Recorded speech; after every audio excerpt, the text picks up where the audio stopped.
Alhamdulillahirabbil alamin, wassalatu wassalamu ala nabiyyina Muhammadin wa ala alihi wa sahbihi ajma'in. Asyhadu an la ilaha illallah wahdahu la syarikalah wa asyhadu anna Muhammadan abduhu wa rasuluhu, amma ba'd. Taib, alhamdulillah, kembali kita lanjutkan penjelasan dari kitab Safinatin Najah oleh Syekh Salim ibn Abdullah bin Sumair al-Hadrami rahimahullah yang wafat tahun 1270 Hijriah. Terakhir pembahasan berkenaan dengan apa itu kemarin, syarat-syarat qasar salat ya, syarat-syarat mengqasar salat. 6. Satu hal yang tertinggal kemarin di pertemuan sebelumnya berkenaan dengan dhabit safar. Ya, sudah disebutkan bahwa syarat bolehnya menjamak ataukah mengqasar salat adalah apa?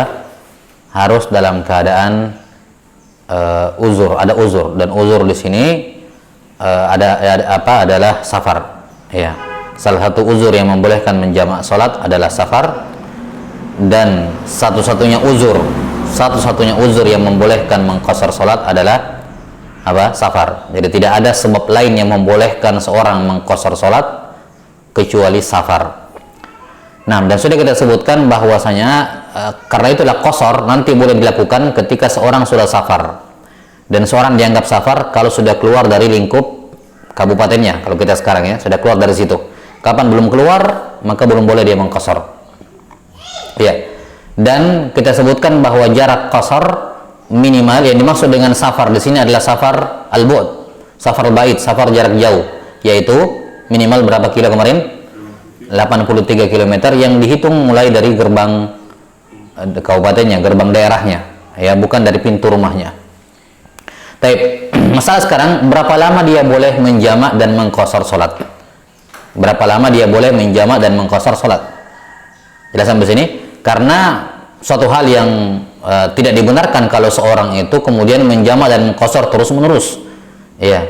Jangan karena alasan saya masih belum pulang ke kampung saya ini, setahun 2 tahun pergi belajar ke luar negeri misalnya, ya dianggap dirinya musafir terus selama setahun itu, mengqasar terus. Nah, ini tentunya tidak dibenarkan.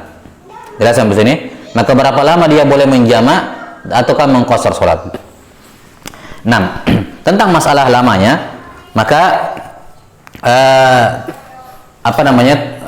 pertama harus diketahui dulu bahwa orang yang safar itu ada dua keadaan. Orang yang safar itu ada dua keadaan. Keadaan yang pertama, ya, keadaan yang pertama saja. Keadaan yang pertama dia apa? Sudah menentukan, ya, yuhaddidul muddah. Yuhaddidu al-muddah.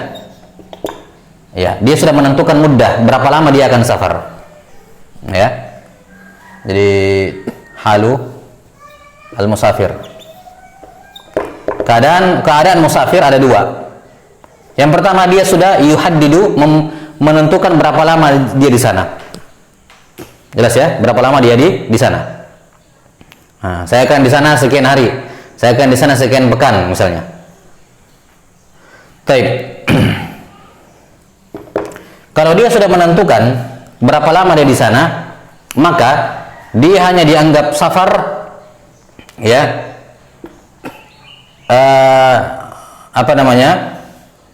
Dia hanya dianggap safar kalau apa? Dia tinggal di sana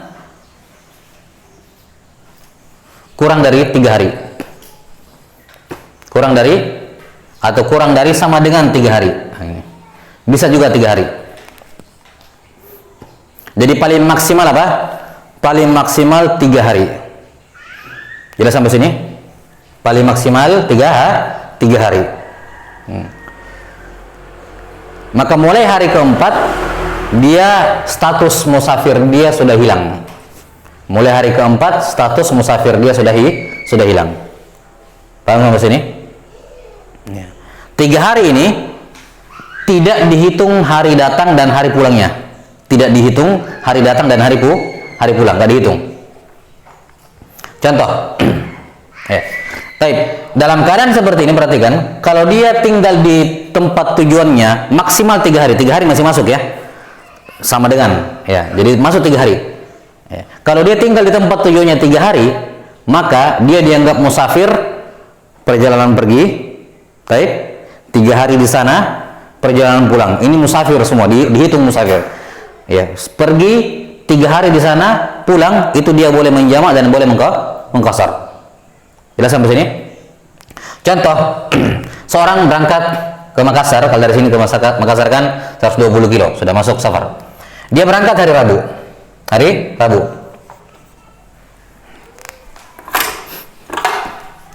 Dia berangkat Rabu. Nah, Rabu dia sampainya misalnya malam Kamis. Baik, sampai malam sampainya ke mana? Malam Kamis.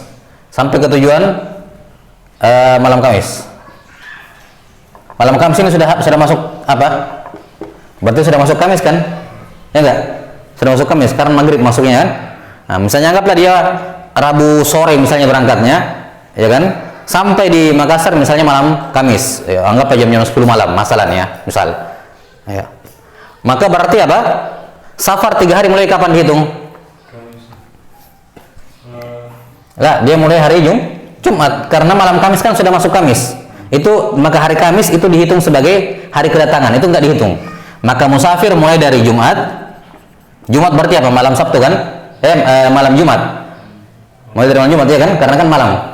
Mulai dari malam Jumat sampai malam Jumat, malam Sabtu, malam Ahad. Sampai malam Ahad. Malam Ahad. Ini safar. Satu malam. Sampai sini? Kemudian misalnya Ahad pagi, Ahadnya besok pulang. Ahad sore misalnya pulang. Ahad sore pulang. Sampai di sini apa? Malam Senin. Malam Senin. Ya. Nah, maka mulai dari Rabu sampai di sini, ini terhitung apa? Musafir.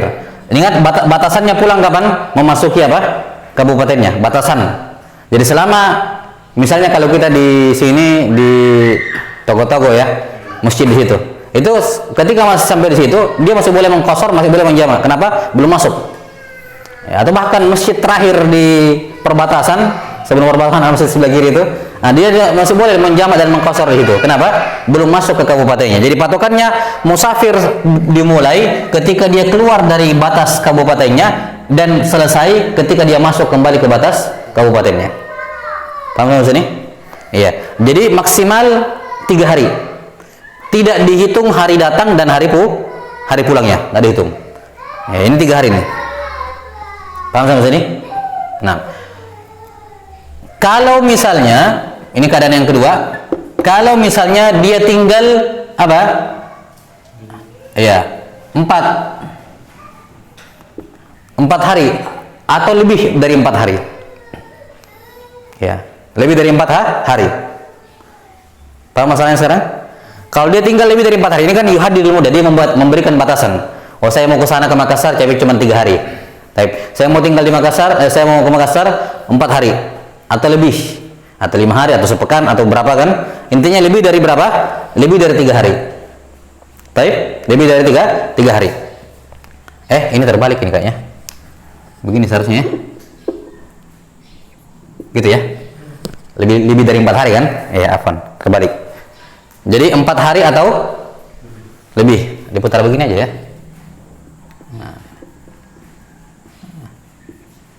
Nah.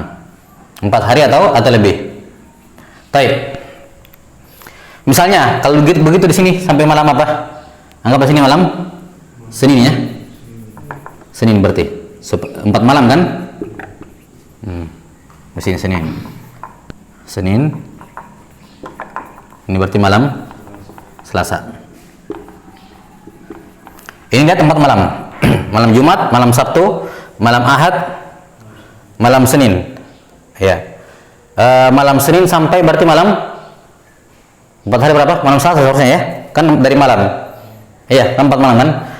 Malam Jumat ke malam Senin 1. Malam Jumat ke malam Sabtu, malam Sabtu ke malam Ahad, malam Ahad ke malam Senin ke malam Selasa, 4 malam. Berarti di sini apa? Malam Selasa ya, supaya jadi 4. Hitungannya malam lah pokoknya, antum hitung aja. Ini berarti Rabu. Ini Kamis. Baik. Intinya adalah dia tinggal di sana 4 hari atau lebih. Maka ini tidak teranggap sebagai musafir. 4 hari dia di Makassar tidak teranggap sebagai musafir. Paham? Dia hanya musafir kapan? Ini saja. Perjalanan pergi dan perjalanan pulang. Itu saja musafir. Dianggap musafir. Misalnya saya sekarang mau ke Makassar, saya bilang saya di sana sepekan lah, 7 hari. Atau Senin sampai Jumat saya di Makassar. Sabtu saya balik lagi. Maka saya hanya dihitung safar sejak dari keluar kabupaten saja. Ketika saya memasuki Makassar, perbatasan Makassar, saya masuk, saya tiba di situ, maka safar saya sudah hilang. Paham sini? Saya hanya bisa sampai di Goa toh. Pas masuk perbatasan Makassar, saya dianggap mukim, bukan lagi musafir. Kenapa? Karena saya akan tinggal 7 hari di sana. 5 hari di sana. Jelas sampai sini? Nah, ketika saya sudah tiba di Makassar, saya tidak boleh menjamak, tidak boleh Makassar karena saya mukim di Makassar, bukan lagi musafir. Kapan saya boleh menjamak dan Makassar? Perjalanan pulang lagi ke sini. Paham sampai sini? Paham ya? Iya. Jadi keadaan orang yang musafir, yang pertama dia membatasi yuhaddidu, dia memberikan pembatasan, membatasi saya akan di sana sekian hari. Paham? Maka kita katakan maksimal dia boleh menjamak dan mengqashar ketika di sana cuma 3 hari toh. Kalau dia memang sudah niatkan 3 hari, maka pergi dan pulangnya serta 3 harinya di sana itu musafir. Dia boleh menjamak dan mengqashar. Tapi kalau dia sudah menentukan saya di sana 4 hari, 5 hari, maka dia hanya boleh menjamak dan mengqashar di perjalanan saja. Adapun ketika sudah tiba di sana, tidak boleh dia menjamak dan mengqashar. Paham sampai sini? Nah,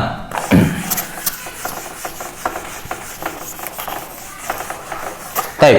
Jadi kalau seperti ini keadaannya, dihukumi apa dia? Musafir.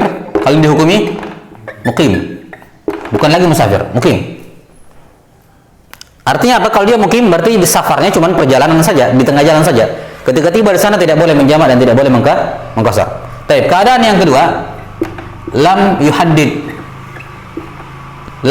al-muddah. Dia tidak membatasi berapa lama dia di sana. Tidak bisa menentukan.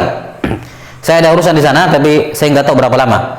Pokoknya saya sampai selesai, ya baru saya pulang pokoknya. Dan saya nggak tahu kapan selesainya. Misalnya sebagian petani, ya, misalnya sekarang kalau biasanya kan di Kolaka panen cengkeh, orang dari Bantaeng biasanya ke sana. Berapa lama nggak tahu. Pokoknya sampai selesai panen, kita nggak tahu berapa lama selesainya.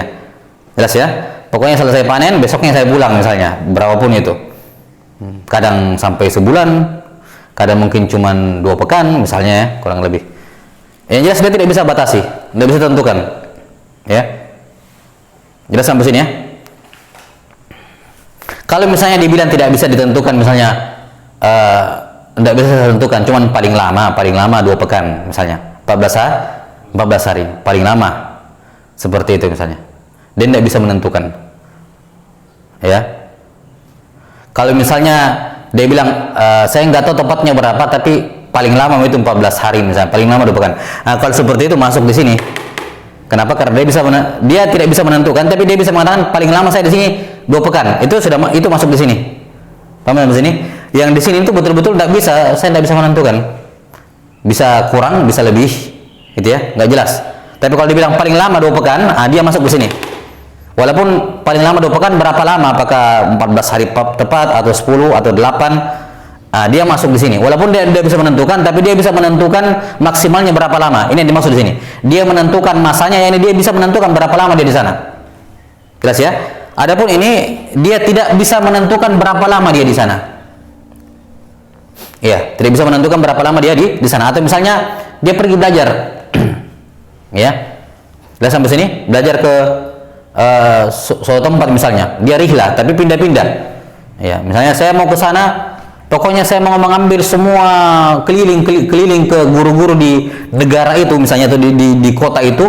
Saya nggak tahu berapa lama saya di sana. Pokoknya kalau saya dapat guru saya pindah lagi, kalau saya dapat guru pindah lagi, kalau sudah selesai semuanya saya pulang gitu. Tidak tahu berapa lama. Jelas ya? Maka di sini maksimal dia boleh menjamak dan boleh mengqashar maksimal 18 hari. Ya, sampai sini 18 hari paling maksimal. Kapan sudah masuk hari ke-19, maka sudah wajib mengitmam sholatnya dan sudah wajib apa? Tidak boleh lagi menjamak.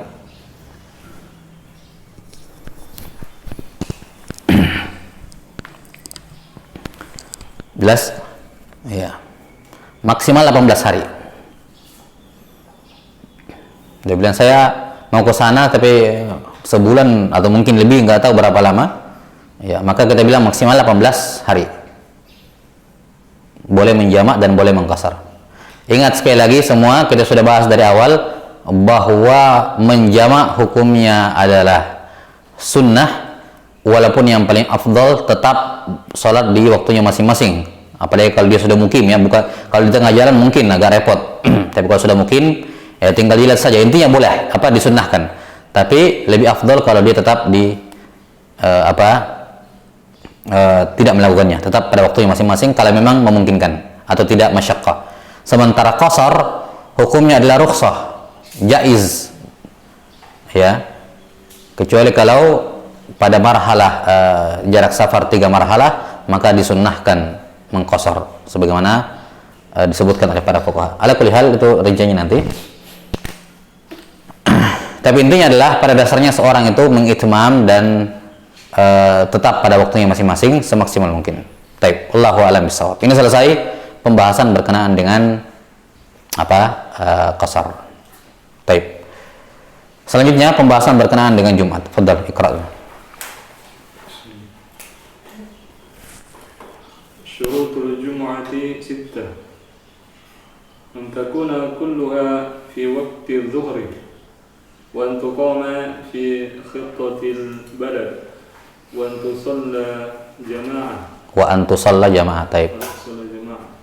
wa an yakunu 40 ahrara lukura balighin mustawtinin wa an la tasbiqaha wa la tuqarinha jum'atun fi tilka al-balad wa an yataqaddamaha khutbatan.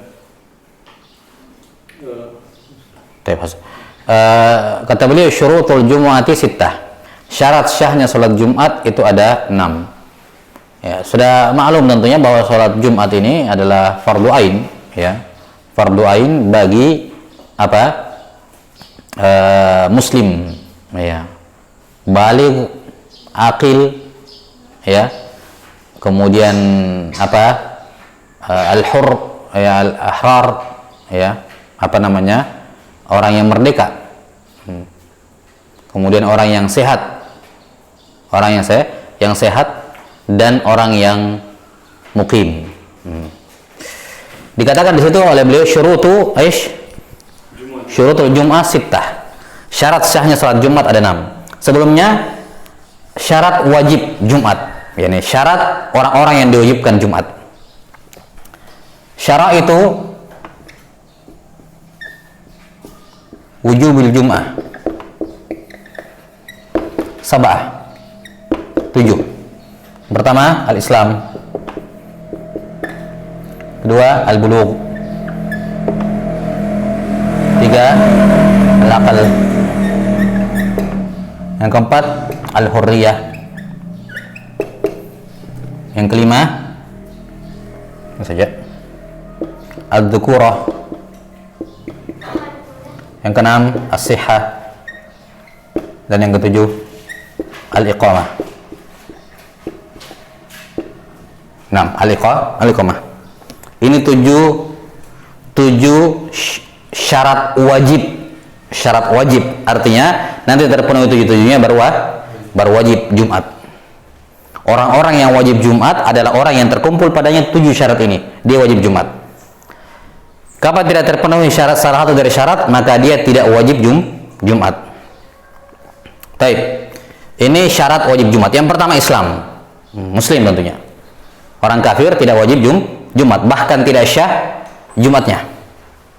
Tidak wajib dan tidak syah. Yang kedua baligh.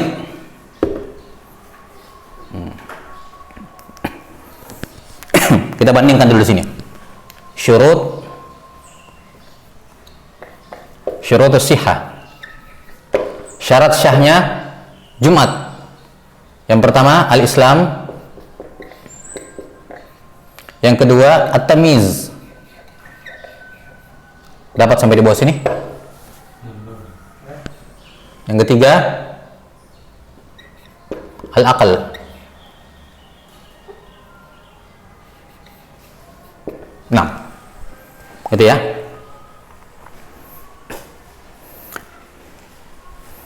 Jadi kita bahas dulu syarat syahnya Jumat sebelum kita wajib.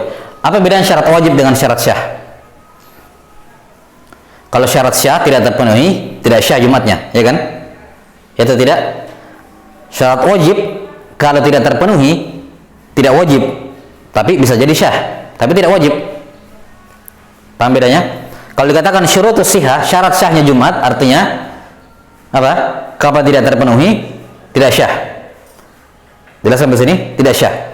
Sementara syarat wajib Jumat, kapan tidak terpenuhi, maka Jumatnya tidak maka dia tidak wajib Jumat, tapi kalau dia Jumatan bisa jadi syah. Bisa syah. Jadi bedakan antara wajib dengan syah. Sama seperti anak kecil kan? Anak kecil yang belum balik wajib sholat? Tidak wajib. Tapi kalau dia sholat syah? Syah. Paham sampai sini? Itu bedanya. Jadi untuk syarat syahnya Jumat ada 3 dulu. Ini kita bahas dulu ini. Syarat syahnya Jumat ada 3. Yang pertama Islam. Yang kedua tamyiz. Anak kecil mumayyiz. Sudah dibahas kan mumayyiz ya di awal kitab. Ya. Artinya kalau dia sudah mumayyiz, sudah syah Jumatnya. Kalau dia belum mumayyiz, maka tidak syah Jumatnya. Paham sini? Dan yang ketiga berakal. Berakal tidak syah, kapan dia tidak berakal maka tidak syah Jumatnya. Jadi syurut sihhatul Jumat ada 3. Islam, tamyiz dan akal. Ini syarat syah salat secara umum lah, bukan cuma Jumat sebenarnya. Salat ini syaratnya juga. Baik, syarat syahnya salat ya ini, yaitu Islam, tamyiz dan al-akal. Baik. Nah, sekarang syarat wajib Jumat. Yang pertama Islam, sama. Baik. Yang kedua balik. Balik ini syarat wajib. Yang menjadi syarat syah adalah tamyiz. Artinya kalau ada anak masih kecil belum balik, tapi sudah mumayyiz, datang pergi sholat Jumat, maka sholat Jumatnya apa? Syah, karena dia sudah mumayyiz. Walaupun Jumat tidak wajib bagi dirinya karena dia belum balik. Ada anak 10 tahun, 10 tahun sudah mumayyiz, tapi belum balik. Maka sholat Jumat bagi anak 10 tahun tidak wajib. Kenapa? Dia belum balik. Tapi kalau dia kerjakan syah karena dia sudah mumayyiz. Sudah? Berikutnya al-akal. Al-akal syarat pada wajib dan syarat syah. Ya. Al-akal di sini mengeluarkan orang gila dan anak kecil yang belum mumayyiz. Anak kecil yang belum mumayyiz dianggap belum punya akal, ya kan? Anak kecil belum punya akal. Ya. Jadi al-akal di sini mengecualikan orang gila. Apa lagi? Orang pingsan. Baik. Apalagi orang bukan tidur. Orang pingsan, orang teler, orang mabuk, dan orang anak kecil yang belum balik. Orang tidur dibangunin lah. Kalau orang pingsan kan tidak bisa dibangunin, ya kan? Taib, sudah jelas? Akal. Berikutnya merdeka, al-hurriyah. Artinya apa? Budak tidak wajib Jumat. Budak tidak wajib pergi sholat Jumat. Tapi kalau dia pergi sholat Jumat diizinkan oleh majikannya pergi sholat Jumat dan dia sholat, maka Jumatnya syah. Cuman asalnya dia tidak wajib. Jelas? Berikutnya zukurah, laki-laki. Laki-laki ini syarat wajib, bukan syarat syah. Sama ini. Bukan syarat syah, dia hanya syarat wajib. Artinya laki-laki wajib Jumatan. Jelas sampai sini? Bagaimana dengan perempuan? Kita bilang perempuan tidak wajib Jumat. Tapi kalau dia pergi sholat Jumat, syah Jumatnya perempuan. Jelas ya? Jadi perempuan tidak wajib sholat Jumat. Tapi kalau ada perempuan ikut sholat Jumat, misalnya lagi safar, ya dengan mahramnya, kemudian di tengah jalan singgah, misalnya singgah sholat Jumat suaminya, ada bagian di lantai 2 untuk perempuan, dia ikut juga sholat Jumat di atas, maka syah sholat Jumatnya. Ini menggugurkan sholat zuhurnya. Baik. Jadi yang wajib sholat Jumat laki-laki, ada perempuan tidak wajib, tapi kalau dia ikut sholat Jumat, syah sholat Jumatnya perempuan. Berikutnya sehat, orang sakit, sehat. Orang sakit tidak wajib Jumat. Ya, ini maksud dengan sakit di sini, ya ini sakit tidak mampu berangkat ke masjid. ataukah bisa berangkat tapi tidak bisa duduk lama-lama mendengar khutbah. Iya, jelas sampai sini. Ini juga sakit, jadi sulit bagi dia untuk tetap bertahan di masjid gitu. Iya. Tapi kalau ada orang sakit paksakan ikut Jumat, paksakan, apa hukumnya? Syah. Ya, tidak wajib Jumat, tapi kalau ada orang sakit paksakan ikut sholat Jumat, maka apa? Syah. Dan yang terakhir iqamah. Apa tadi iqamah? Yang bukan musafir. Kapan seorang dikatakan iqamah? Ketika dia tinggal di kampung dia sendiri. Jelas sampai sini? Atau ketika dia menuju ke kampung lain tapi lebih dari 4 hari atau lebih. Itu kan dianggap mukim juga kan? Saya ke Makassar 4 hari. Nah, pas hari keempat hari Jumat, wajib Jumat, tetap wajib Jumat. Jelas sampai sini? Musafir tidak wajib Jumat. Siapa musafir tadi? Yang sedang perjalanan atau yang tiba di sana tapi tujuannya maksimal 3 hari. Ini tidak wajib Jumat bagi dia.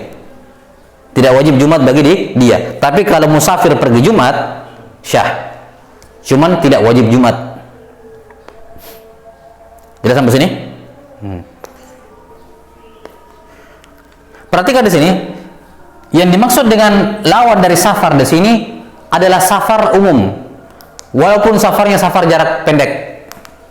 Tidak mesti syarat gugur Jumat itu harus 83 kilo, enggak. Paham di sini? Bedakan dengan qasar tadi. Untuk qasar dengan jamak syaratnya harus safar jarak jauh. Nah, untuk gugurnya Jumat, gugur kewajiban maksud saya, gugur kewajiban Jumat walaupun safarnya jarak dekat. Paham di sini? Sudah menggugurkan Jumat. Kenapa? Karena kan Jumat waktunya pendek sekali ya, tidak seperti zuhur. Dia dibatasi oleh harus ada khutbah dan seterusnya, sebagaimana yang akan dikatakan nanti. Paham? Jadi safar di sini lawan dari iqamah di sini adalah musafir. Dan yang dimaksud dengan musafir di sini walaupun safarnya jarak dekat, itu sudah menggugurkan Jumat. Tapi kalau dia sholat Jumat tetap syah. Misalnya ke sini ke Bulukumba. Sini Bulukumba safar enggak? Safar, sudah keluar Bantaeng, nyebrang sebelah ke kota Bulukumba. Sudah safar. Safar apa ini? Jarak pendek. Kita sampai sini? Jarak pendek, enggak sampai 83 kilo. Maka ini menggugurkan kewajiban Jumatnya.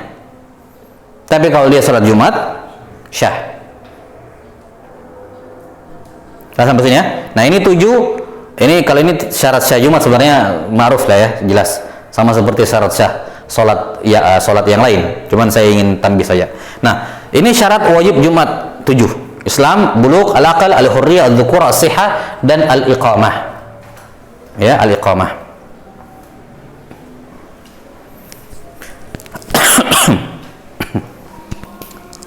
Bisa.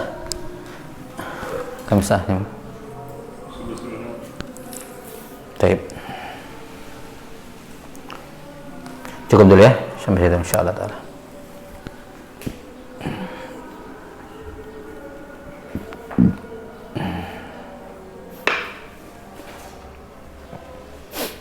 Nah, naktabi bihadzal qadar wal ilmu indallah. Nas'alullah ta'ala yu'allimana mimma yanfa'una wa yanfa'ana bima 'allamana innahu waliyyu dzalika wal qadir alaih. Ada soal sebenarnya? Apa pertanyaan? Kalau safar begitu, kenapa dia qasar saja salat tidak bayar saja sama salat biasa saja dia qasar. Tidak masalah. Artinya ini kan dua rukhsah yang berbeda. Mau dia jamak saja tapi tidak mengqasar boleh, atau dia qasar saja tapi tidak dia jamak boleh juga, atau dia gabungkan dua-duanya. Baik, cukup.